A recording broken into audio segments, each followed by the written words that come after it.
সুপ্রিয় শিক্ষার্থী বন্ধুরা, আমরা সমকোণ কিভাবে করে সেটি আমরা আঁকবো। আচ্ছা, সমকোণ কি? যে কোণের পরিমাণ 90 ডিগ্রি তাকে সমকোণ বলে। সমকোণ আঁকার জন্য আমাকে পেন্সিলটি এবং রোল কম্পাসটি লাগিয়ে এই মাথাটা সমান করতে হবে এবং একটি পেন্সিল, একটি রাবার, একটি স্কেল এবং একটি চাঁদা লাগবে। তাহলে মোট কথা জ্যামিতি বক্স লাগবে। তাহলে আমি সমকোণ আঁকা শুরু করে দেই। তাহলে সমকোণ আঁকার জন্য প্রথমে আমাকে একটা রেখা টানতে হবে। এটা আমি ইচ্ছা মতো টানতে পারি, এটা একবারই টানবো, দুইবার টানা যাবে না, দুইবার টানলে ছোট বড় হয়ে যেতে পারে। এই যে শেষ প্রান্তে একটা ইচ্ছা মতো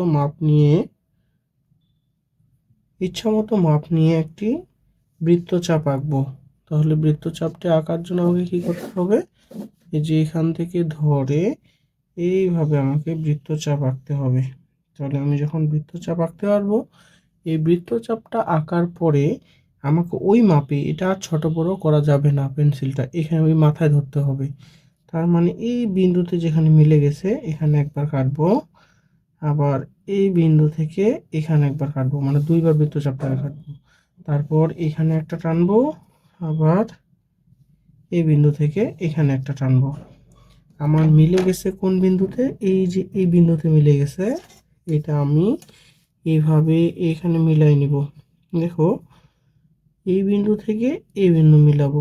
যদি আমি ঠিক মতো না ধরি তাহলে আমার 90 ডিগ্রি মিলবে না, আর 90 ডিগ্রি না মিললে সমকোণও হবে না। তাহলে এই বিন্দুর নাম হবে এ, এই বিন্দুর নাম বি, এই বিন্দুর নাম সি। এটা লিখতে হবে চিত্র কোণ এ বি সি একটি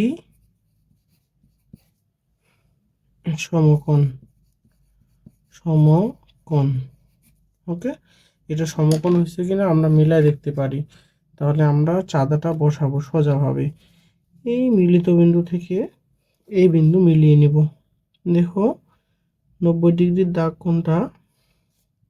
দেখো, এখানে আমি এর দাগের সাথে যদি মিলাই নিই, এখানে শূন্য দাগ বা 180 ডিগ্রি দাগ, আর এইখানে 90 ডিগ্রি দাগ মিলে যাবে। তাহলে আমার 90 ডিগ্রি দাগ আর এখানে দেখো 180 ডিগ্রি দাগ বা 0 ডিগ্রি দাগ মিলে যেতে পারে। তাহলে এটা সমকোণ হয়ে গেছে, এটা সন্দেহের কোনো অবকাশ নেই।